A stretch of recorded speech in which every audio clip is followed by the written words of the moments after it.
أعوذ بالله من الشيطان الرجيم. بسم الله الرحمن الرحيم. إنا أنزلناه في ليلة القدر وما أدراك ما ليلة القدر. ليلة القدر خير من ألف شهر. تنزل الملائكة والروح فيها بإذن ربهم من كل أمر.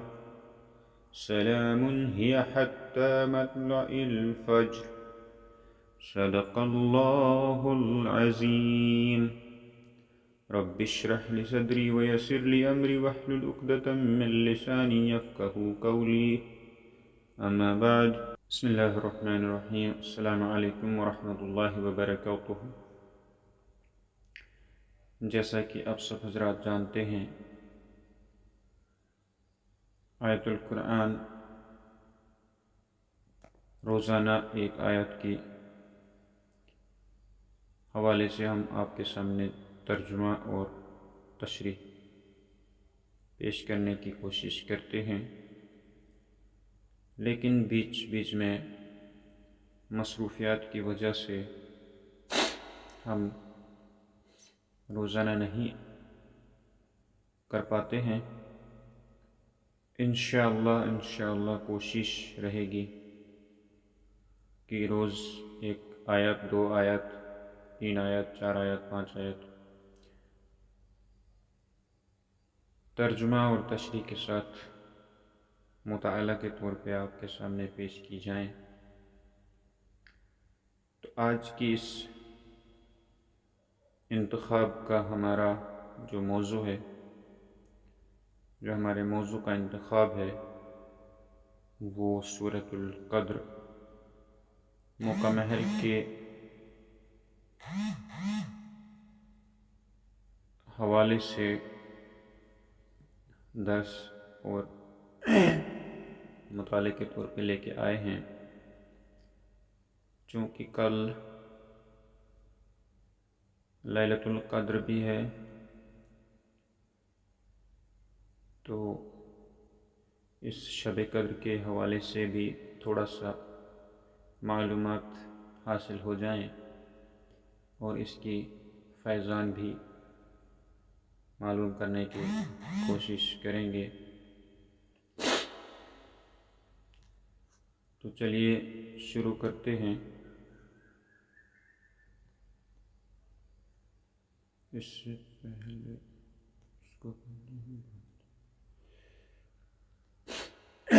بسم اللہ الرحمن الرحیم.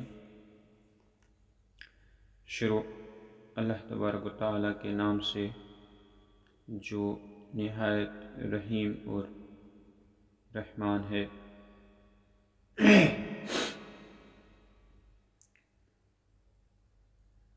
انا انزلناہ فی لیلۃ القدر. انا بے شک ہم نے انزلناہ اسے اتارا، یعنی بے شک ہم نے اسے اتارا، فی میں لیلۃ القدر، لیلۃ القدر میں، عزت والی رات میں ہم نے اس قرآن مجید کو نازل فرمایا. ہم نے اسے شب قدر میں نازل کیا. ضمیر کا مرجع قرآن کریم ہے، جو کسی کی ذاتی امنگ کا نتیجہ نہیں. انزلناہ میں ضمیر مفعول کا مرجع ذکر نہیں کیا گیا، حالانکہ ضمیر کا ذکر مرجع کے ذکر کے بغیر کلام کا عیب ہے، اور قرآن کریم چونکہ اللہ تعالیٰ کا کلام ہے، یہ ہر عیب سے پاک ہے. اس اشتباہ کا جواب یہ ہے کہ مرجع کا ذکر کیے بغیر ضمیر کو لانا اس وقت عیب ہوتا ہے جب مرجع پر کوئی قرینہ دلالت نہ کر رہا ہو، جبکہ یہاں ایسا نہیں. یہاں 2 قرینے موجود ہیں. ایک اس سورت کا پہلا لفظ انا انزلناہ ہم نے نازل کیا ہے۔ نزول کا لفظ یہ بتانے کے لیے کافی ہے کہ یہاں ضمیر مفعول کا مرجع قرآن کریم ہے، کیونکہ یہی وہ کتاب ہے جو 23 سال تک اللہ تعالیٰ اپنے پیغمبر پر نازل فرماتا رہا ہے۔ اور دوسرا قرینہ یہ ہے کہ سورۃ العلق جو قرآن کریم کی ترتیب میں سورۃ القدر سے پہلے ہے، اور معلوم یہ ہوتا ہے کہ نزول میں بھی یہی ترتیب ہوگی۔ اس سورت کی پہلی 5 آیات جو قرآن کریم کا ایک جز ہیں اور جن کے نزول سے قرآن کریم کے نزول کا آغاز ہوا ہے، اسی قرآن کریم کو ضمیر کا مرجع بنا کر اس کے نزول کی بات کی جا رہی ہے۔ یہ قرینہ بجائے خود ضمیر مفعول کے مرجع کو متعین کر دیتا ہے۔ اس صورت کا پہلا لفظ انا 2 باتوں کی طرف رہنمائی کر رہا ہے۔ ایک تو یہ کہ اس کتاب کو ہم نے نازل کیا ہے، یہ کسی کی ذاتی امنگ یا اپج کا نتیجہ نہیں، اس میں کسی شیطانی تحریک یا وسوسہ کا کوئی دخل نہیں۔ اسے چونکہ اللہ تعالیٰ نے نازل کیا اور اس کا کلام ہے، اس لیے اس کی ہر بات حتمی، یقینی اور نارسائی کے عیب سے پاک ہے۔ اور دوسری اس بات کی طرف اشارہ فرمایا گیا ہے کہ ہم نے چونکہ اسے نازل کیا ہے تو اس کے اقرار اور انکار سے پہلے اس کا مراقبہ ضرور کرو کہ ہم کون ہیں، ہماری بات کے انکار کا نتیجہ کیا ہو سکتا ہے، اور ہماری بات کا اقرار کن فوائد و فیوز کا حامل ہے۔ اب سوال یہ ہے کہ جس رات میں اس قرآن کو نازل کیا گیا، جسے لیلۃ القدر فرمایا گیا ہے، وہ لیلۃ القدر کیا ہے، یعنی اس کی حیثیت کیا ہے اور اس کی عظمت کا کیا عالم ہے۔ اس کے لیے تو سورۃ الدخان کی پہلی آیت کا حوالہ کافی ہوگا، جس آیت کو یہاں لیلۃ القدر فرمایا گیا ہے، وہاں اسے لیلۃ المبارکہ کہا گیا ہے۔ اس میں ارشاد فرمایا گیا ہے، انا انزلناہ فی لیلۃ مبارکۃ انا کنا منذرین فیہا یفرق کل امر حکیم امرا من عندنا انا کنا مرسلین۔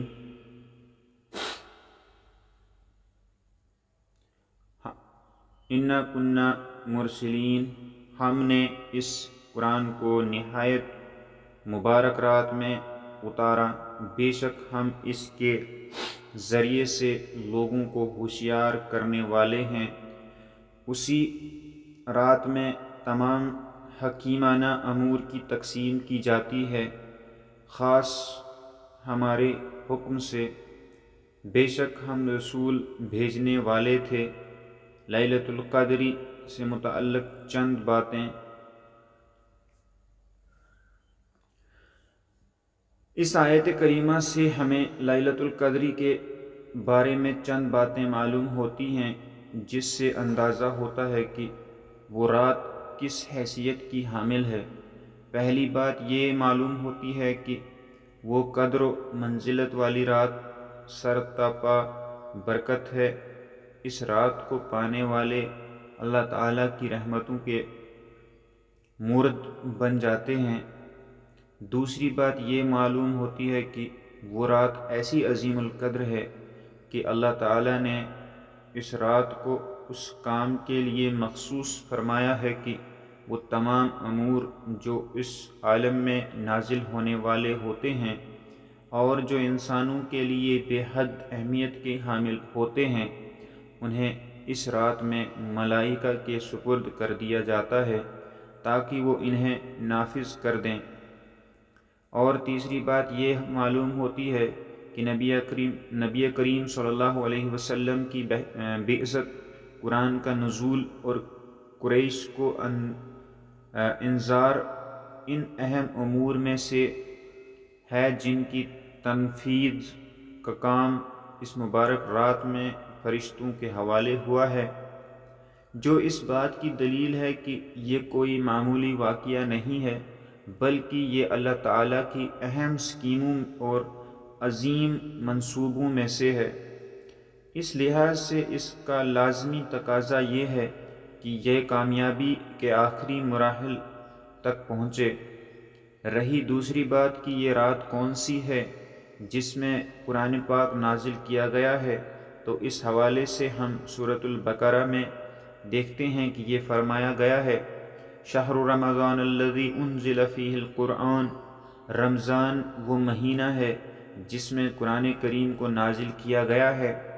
اس کے دو مطلب ہیں، ایک یہ کہ جس رات میں پہلی مرتبہ اللہ تعالیٰ کا فرشتہ غار حرا میں نبی کریم صلی اللہ علیہ وسلم کے پاس وحی لے کر آیا، وہ ماہ رمضان کی ایک رات تھی اور اسی کو شب قدر اور اسی کو لیلۃ المبارکہ کہا گیا ہے۔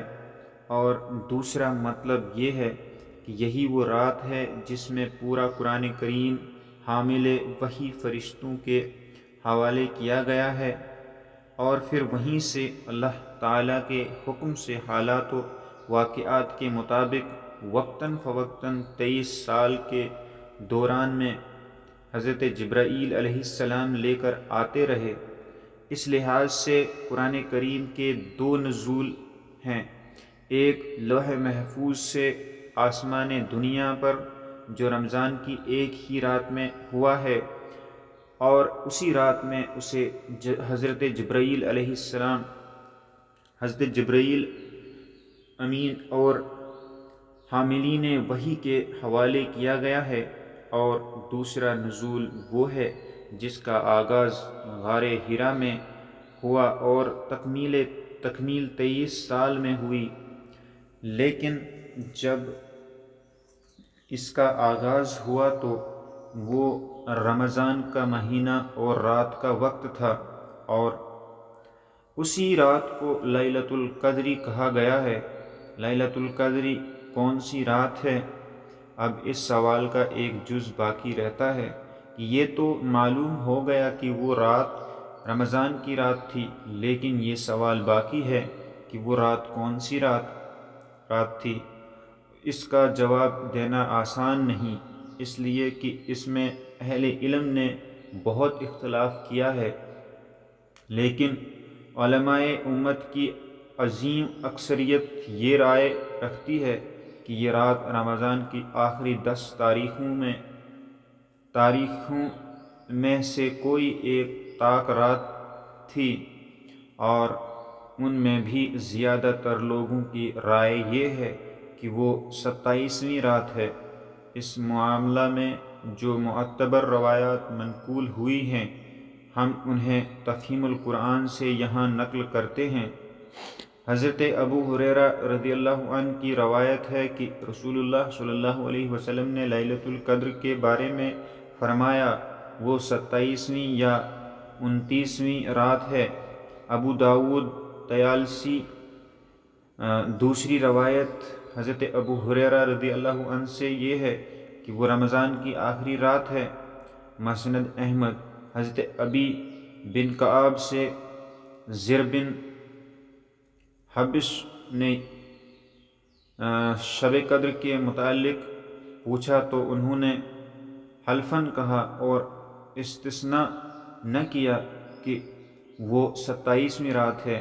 احمد، مسلم، ابو داؤد، ترمذی، نسائی، ابن حبان، ان سب کی روایت ہے۔ حضرت ابو ذر سے اس کے بارے میں دریافت کیا گیا تو انہوں نے کہا کہ حضرت عمر، حضرت حذیفہ اور اصحاب رسول صلی اللہ علیہ وسلم میں سے بہت سے لوگوں کو اس میں کوئی شک نہ تھا کہ وہ رمضان کی 27ویں رات ہے۔ ابن ابی شیبہ حضرت عبادہ بن صامت کی روایت ہے کہ رسول اللہ صلی اللہ علیہ وسلم نے فرمایا کہ شب قدر رمضان کی آخری 10 راتوں میں سے طاق رات ہے، 21ویں یا 23ویں یا 25ویں یا 27ویں یا 29ویں یا آخری۔ مسند احمد۔ حضرت عبداللہ بن عباس رضی اللہ عنہ کہتے ہیں کہ رسول اللہ صلی اللہ علیہ وسلم نے فرمایا کہ اسے رمضان کی آخری 10 راتوں میں سے تلاش کرو، جب کہ مہینہ ختم ہونے میں 9 دن باقی ہوں یا 7 دن باقی ہوں یا 5 دن باقی ہوں۔ بخاری سے روایت ہے۔ اکثر اہل علم نے اس کا مطلب یہ لیا ہے کہ حضور اکرم صلی اللہ علیہ وسلم کی مراد طاق راتوں سے ہے۔ جب پھر حضرت ابو بکر کی روایت ہے کہ 9 دن باقی ہوں یا 7 دن یا 5 دن یا 3 دن یا آخری رات، مراد یہ تھی کہ ان تاریخوں میں لیلۃ القدر کو تلاش کرو۔ ترمذی اور نسائی سے روایت ہے۔ حضرت عائشہ رضی اللہ عنہ کی روایت ہے کہ رسول اللہ صلی اللہ علیہ وسلم نے فرمایا کہ شب قدر کو رمضان کی آخری 10 راتوں میں سے طاق رات میں تلاش کرو۔ روایت بخاری، مسلم، احمد، ترمذی سے ہے۔ حضرت عائشہ ایک اور جگہ بھی روایت کرتی ہیں، اور حضرت عبداللہ بن عمر کی یہ بھی روایت ہے کہ رسول اللہ صلی اللہ علیہ وسلم نے تازیست رمضان کی آخری 10 راتوں میں اعتکاف فرمایا ہے۔ اس معاملہ میں جو روایات حضرت معاویہ، حضرت ابن عمر، حضرت ابن عباس وغیرہ بزرگوں سے مروی ہیں، ان کی بنا پر علماء سلف کی بڑی تعداد 27ویں رمضان ہی کو شب قدر سمجھتی ہے۔ غالباً کسی رات کا تعین اللہ تعالیٰ اور اس کے رسول کی طرف سے اس لیے نہیں کیا گیا ہے کہ شب قدر کی فضیلت سے فیض اٹھانے کے شوق میں لوگ زیادہ سے زیادہ راتیں عبادت میں گزاریں اور کسی ایک رات پر اکتفا نہ کریں۔ اللہ تعالیٰ اور اس کے رسول صلی اللہ علیہ وسلم ہمیشہ کمزوروں پر نظر کرم فرماتے ہیں۔ اس لیے حضرت صلی اللہ علیہ وسلم نے فرمایا کہ اگر کسی نے اس رات میں عشاء اور فجر کی نماز باجماعت ادا کی تو اس نے اس رات کی فضیلت کو پا لیا۔ یعنی یوں تو یہ راتیں اپنے مالک و خالق کی محبت میں پگھلنے کی راتیں ہیں، لیکن جو شخص یہ نہیں کر سکتا اسے کم از کم نماز باجماعت کی پابندی تو کرنا چاہیے۔ حضرت عائشہ صدیقہ رضی اللہ عنہ نے حضور صلی اللہ علیہ وسلم سے پوچھا کہ اگر میں اس رات کو پالوں تو کیا دعا کروں؟ تو آپ صلی اللہ علیہ وسلم نے فرمایا، یہ دعا کرنا، اللہم انکی عفو تحب العفو فاعف عنی، اے اللہ تو سراپا معافی ہے، معافی کو پسند کرتا ہے، مجھے بھی معاف فرما۔ غور فرمائیے، ایک شخص اپنی بندگی کا سارا اثاثہ اپنے خالق و مالک کے آستانہ پر نچھاور کر دیتا ہے، رات دن اسی کے عشق میں جلتا اور اسی کی تلاش اور حصول تقرب میں راتوں کو جاگتا ہے، تاں کہ اس کا نصیب یاوری کرتا ہے اور وہ اس رات کو پا لیتا ہے۔ اب یہ موقع ہے کہ وہ عشق و مستی کے اس لمحے سے سرشار ہو کر جھوم اٹھے اور اپنے مقدر پر ناز کرے، مگر اس موقع پر بھی اسے صرف معافی مانگنے کی تعلیم دی جاتی ہے، یعنی اسے یہ سکھایا جاتا ہے کہ تمہیں یہ بات نہیں بولنا چاہیے کہ تم ہزار جتن کرو تمہارا عمل کبھی نسیان و خطا سے پاک نہیں ہو سکتا، اور تم کبھی اس بارگاہ عالی کے لائق عمل پیش نہیں کر سکتے۔ اسی لیے اس راستے کے شن اور جتنا آگے بڑھتے ہیں اتنا ہی عاجزی یعنی خوشی کے پیکر بن جاتے ہیں، کیونکہ اس راہ کا اصل سرمایہ یہی ہے۔ اس رات سے متعلق بعض لوگ یہ سوچتے ہیں کہ اختلاف مطالعے کی وجہ سے ہر جگہ رات کا ایک وقت میں ہونا تو ممکن نہیں، جبکہ مکہ معظمہ میں رات ہوگی تو اس وقت دنیا کے بہت سے ممالک میں دن ہوگا۔ پھر یہ کیسے ممکن ہے کہ اس رات کے فضائل اور اس کی برکتوں سے تمام ممالک کے لوگ یکساں فیض یاب ہو سکیں؟ جہاں رات ہوگی وہاں کے لوگ اس رات کی فضیلت کو پا سکتے ہیں، اور جہاں دن ہوگا وہ اس سے محروم رہ جائیں گے۔ اگر غور کیا جائے تو اس کی مختلف توجیہات ممکن ہیں۔ مثلاً رات کی حقیقت کیا ہے؟ زمین کے کسی حصے کا سورج کے سامنے سے ہٹ جانا، کیونکہ جب سورج کی کرنیں زمین کے اس قطع تک نہیں پہنچیں گی تو وہاں اندھیرا یعنی رات ہوگی۔ اور دن کی حقیقت کیا ہے؟ کسی قطع زمین کا سورج کے سامنے آ کر سورج کی کرنوں سے منور ہو جانا، اور یہ ایک حقیقت ہے کہ زمین اپنے گرد حرکت کرتی اور گھومتی ہے۔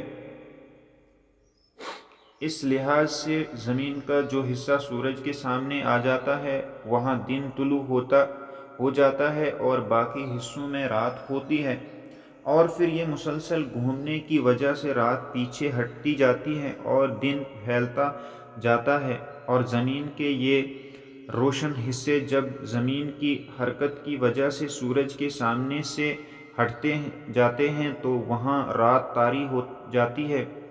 اس طرح رات اور دن کا یہ عمل مسلسل جاری رہتا ہے، جسے قرآن کریم نے واضح طور پہ بتایا ہے۔ فرمایا ہے یکور اللیل علی النہار و یکور النہار علی اللیل سے تعبیر کرتے ہوئے فرمایا ہے، یعنی رات دن پر لپٹتی آتی ہے اور دن رات پر لپٹا آتا ہے۔ اس حقیقت پر غور کرنے سے یہ بات سمجھ میں آتی ہے کہ مختلف قطعات زمین پر رات کے طاری ہونے میں کہیں انقطاع نہیں ہے، کیونکہ زمین کی حرکت ہر دم جاری ہے۔ جیسے جیسے زمین سورج کے سامنے سے ہٹتی جاتی ہے، رات میں ڈوبتی جاتی ہے۔ یہ سفر چونکہ مسلسل جاری رہتا ہے، اس لیے رات بھی بلا انقطاع مسلسل جاری رہے گی۔ فرض کریں جب لیلۃ القدر مکہ معظمہ میں وارد ہوئی تو یہی لیلۃ القدر زمین کی گردش کے ساتھ مسلسل آگے بڑھتی جائے گی اور زمین اور اہل زمین کو اپنی برکات بانٹتی جائے گی۔ گویا یہ رات ایک ہی ہے، البتہ مختلف ممالک کے لوگ اپنی اپنی باری پر اس سے فیض یاب ہوتے جائیں گے۔ گویا یہ خیر و برکت کی ایک ریل ہے، یہ ایک ہی ہے، البتہ ہر اسٹیشن پر مختلف لوگ اس کے وہاں پہنچنے پر اس میں سوار ہو جائیں گے۔ ابھی آپ صلی اللہ علیہ وسلم نے فرمایا کہ رات دن ایک دوسرے پر لپیٹے ہوئے آتے ہیں، ایک دوسرے سے بالکیہ منقطع نہیں ہوتے، یعنی کلی طور پر منقطع جدا نہیں ہوتے ہیں۔ اس لیے یہ توجہ بھی اہل علم نے کی ہے کہ عربی زبان میں اکثر رات کا لفظ دن اور رات کے مجموعے کے لیے بولا جاتا ہے۔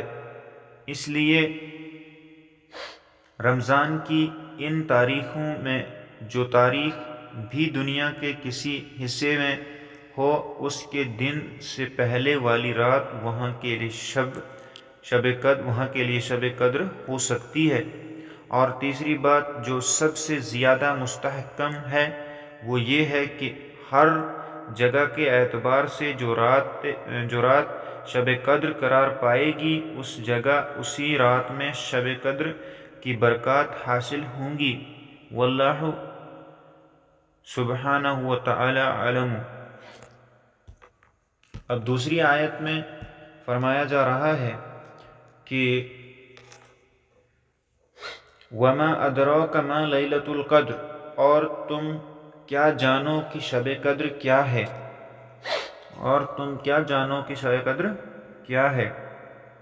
لیلۃ القدر کی جلالت شان کو نمایاں کرنے کے لیے استفہامیہ اسلوب اختیار فرمایا ہے۔ یہ قرآن کریم کا ایک مخصوص اسلوب ہے کہ وہ ہیبت یا ہولناکی کے اعتبار سے کسی چیز کی شدت کو بیان کرنا چاہتا ہے تو یہ اسلوب اختیار کرتا ہے۔ اسی طرح کسی چیز کی عظمت و اہمیت کو اجاگر کرنا چاہتا ہے تو یہ اسلوب اختیار کیا جاتا ہے۔ مقصود یہ ہوتا ہے کہ وہ چیز اتنی عظیم ہے کہ اس کی عظمت کا حقیقی اندازہ صرف اللہ تعالیٰ کی ذات کو ہے۔ تمہیں اس کا اندازہ اس وقت ہوگا جب اللہ تعالیٰ اس کا علم عطا فرمائے گا، اور یا اس کے مظاہر کو قیامت کے دن دیکھو گے۔ یہاں بھی یہ حقیقت بیان فرمائی گئی ہے کہ وہ ایسی باعظمت اور بابرکت رات ہے جس کی عظمتوں اور برکتوں کا کماحقہ اندازہ نہیں کیا جا سکتا، اور اس کی یہ عظمت و برکت اور وجہ سے یہ کہ جس طرح سورۃ الدخان میں بیان کیا گیا کہ اس میں اس کائنات سے متعلق بڑے بڑے فیصلے ہوتے ہیں، جس طرح دنیا کی حکومتیں ان دنوں کو یادگار بنا دیتی ہیں جن دنوں میں کوئی بڑی اہمیت کا فیصلہ کیا گیا ہوتا ہے یا کوئی بڑا اہم واقعہ پیش آیا ہوتا ہے۔ مثلا ملک کی آزادی کا دن، کسی جنگ میں کامیابی کا دن۔ یہ رات کائنات کے اہم فیصلوں کے حوالے سے بھی عظیم رات ہے، اور اس کی عظمت کا یہ سبب بھی ہے کہ اس میں قرآن کریم آسمان دنیا پر نازل کیا گیا ہے اور جن و انس کی فلاح و کامرانی کے لیے ایک بہت بڑا فیصلہ کیا گیا ہے۔ اب لیلۃ القدر کی تیسری آیت، اس سورت کی تیسری آیت کا حکم ہے لیلۃ القدر خیر من الف شہر۔ جواب دیا جا رہا ہے وما ادراک ما لیلۃ القدر، اس کا لیلۃ القدر خیر من الف شہر۔ پہلے بتایا جا رہا تھا کہ تم کیا جانو اس لیلۃ القدر کے بارے میں، اب بتایا جا رہا ہے کہ شب قدر 1000 مہینوں سے بہتر ہے۔ اب اس کی عظمت کو بتایا جا رہا ہے۔ 1000 مہینوں سے بہتر ہونے کا مفہوم سمجھ لیجئے۔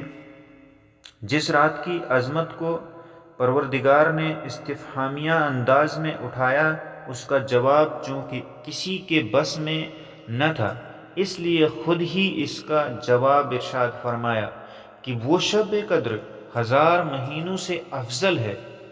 کتنی افضل ہے؟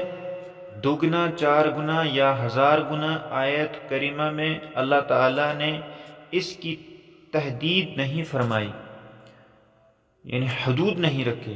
ویسے بھی 1000 کا لفظ عربوں میں ایسے مواقع پر ایک متعین عدد کے لیے نہیں بولا جاتا، بلکہ غیر معمولی کثرت کی طرف اشارہ کرنا مقصود ہوتا ہے، یعنی وہ رات اپنے فضیلت و شرف میں غیر معمولی اور بے حد و حساب حیثیت کی حامل ہے۔ اس رات میں کیا ہوا عمل اجر و ثواب کے اعتبار سے ہمارے اعداد کے پیمانوں میں تو آنے والا نہیں۔ یہ مطلب بھی ہو سکتا ہے کہ جس طرح سے جس طرح اس مادی دنیا میں فصلوں، موسموں اور اوقات کا اعتبار ہے، ہر فصل کے برگ و بار لانے اور اس کی کاشت کا ایک متعین وقت ہوتا ہے، وہ اسی میں پوری طرح افزائش و نمو پاتی ہے۔ اور جس طرح ہر موسم اپنے خصوصی تغیرات اور اثرات رکھتا ہے، اور جس طرح مختلف اوقات اپنی تأثیر و تاثر میں امتیاز کے حامل ہیں، اسی طرح روحانی دنیا میں بھی اوقات اور موسموں کا اعتبار ہے، جس میں اعمال کی افزونی، قبولیت اور اثر و نفوذ اپنا ایک خاص مقام رکھتے ہیں۔ یہ رات بھی ایک ایسی ہی رات ہے جس میں کیا جانے والا نیک عمل اپنے اجر و ثواب، تغیر احوال اور اثر ڈالنے میں بے نظیر ہے۔ آیت نمبر 4 میں فرمایا جا رہا ہے تنزل الملائکۃ والروح فیہا بإذنہم من کل امر، اس میں فرشتے اور روح القدس اترتے ہیں اپنے رب کے حکم سے ہر امر کے لیے۔ اب ہر عمل کے لیے کیسے اترتے ہیں؟ فرمایا جا رہا ہے اس سے پہلے عرض کیا جا چکا ہے کہ اس رات کے لیلۃ القدر ہونے کا مفہوم یہ ہے کہ یہ رات تقدیر امور میں تقسیم امور کی رات ہے۔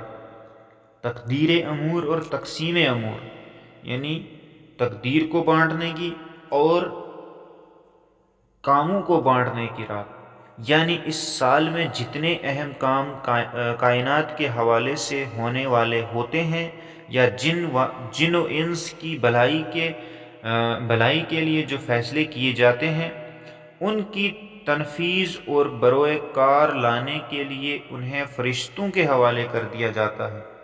اس آیت میں اسی بات کی وضاحت کی گئی ہے کہ اس میں ملائکہ اور حضرت جبرائیل امین علیہ السلام ان تمام معاملات میں جو زمین میں نافذ ہونے والے ہوتے ہیں، اللہ تعالیٰ کی منظوری کے لیے اترتے ہیں۔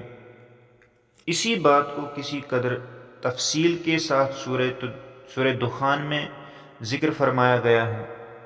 اس رات میں فرشتے اترتے ہیں اور ان کا ذکر کرینہ ہے اس بات کا کہ یہاں روح سے مراد حضرت جبرائیل امین ہیں، کیونکہ وہ ملائکہ کے سردار اور مطاع ہیں۔ انہی کی زیر سرکردگی فرشتوں کا ایک جمع غفیر اترتا ہے۔ اسی سلسلے میں حضرت انس رضی اللہ عنہ سے ایک روایت ہے کہ حضرت حضور صلی اللہ علیہ وسلم نے ارشاد فرمایا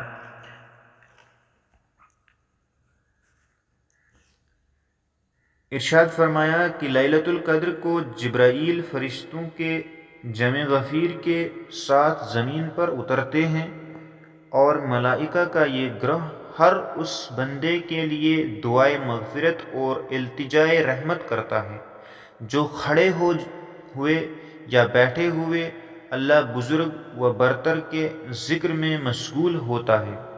کتنا خوش نصیب اور بلند اقبال ہے وہ بندہ کہ جو اس رات کو اپنے پروردگار کی یاد میں بسر کرتا ہے۔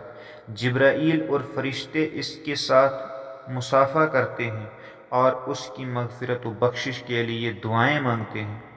فرشتوں کا یہ نزول از خود نہیں ہوتا بلکہ اللہ تعالیٰ کی اجازت سے اترتے ہیں، یا اللہ تعالیٰ انہیں حکم دیتا ہے کہ زمین پر جاؤ اور اس کے اطراف میں گھومو، جہاں کہیں میرا کوئی بندہ میرے ذکر کی شمع روشن کر کے بیٹھا ہے اس کے پاس پہنچو اور اسے ہماری طرف سے رحمت کی بشارت دو اور اس سے مصافحہ کرو اور اس کے لیے مغفرت کی دعا مانگو۔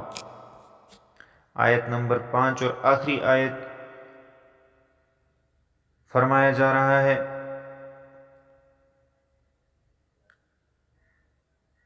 ہی حتی مطلع الفجر، سلام ہی حتی مطلع الفجر، یہ رات سراسر سلامتی ہے، یہ طلوع فجر تک ہے۔ یہ رات سرتاپا سلامتی ہے، طلوع فجر تک رہتی ہے۔ سلام یہ مبتدائے محذوف کی خبر ہے، اس میں یہ ہی سلام ہے۔ خبر پر پوری توجہ مرکوز کرنے کے لیے مبتدا کو حذف کر دیا گیا ہے۔ اس آخری آیت میں لیلۃ القدر کے محفوظ و مامون ہونے کی خبر دی گئی ہے۔ یہ امن و سلامتی کی رات ہے۔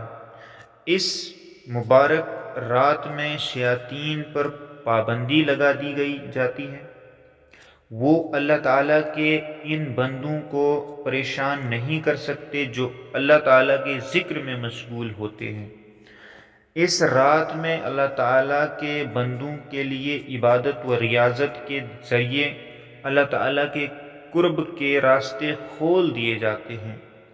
آدمی خود شیطان بن جائے یا اپنے نفس کو کھلی چھٹی دے دے تو اس کی شرانگیزی سے اللہ تعالیٰ حفاظت کا انتظام نہیں فرماتا، لیکن وہ شر و فسادات جو شیاطین کی وسوسہ اندازیوں اور ان کی کارگزاریوں سے وجود میں آتے ہیں، ان پر پابندی لگا دی جاتی ہے۔ وہ اس اہم رات کے اسرار معلوم کرنے کے لیے کوئی نقل و حرکت نہیں کر سکتے اور نہ اس مبارک شب کی برکتوں میں خلل انداز ہونے کی جرأت کر سکتے ہیں۔ تو یہ تھا مختصر اور جامع الفاظوں میں لیلۃ القدر کے بارے میں مطالعہ، جس کو ہم نے آپ کے سامنے رکھنے کی کوشش کی اور خود بھی اس سے استفادہ حاصل کرنے کی کوشش کی۔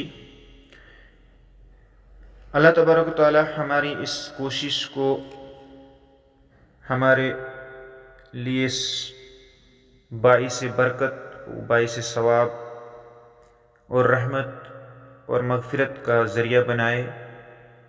وما علینا الا البلاغ۔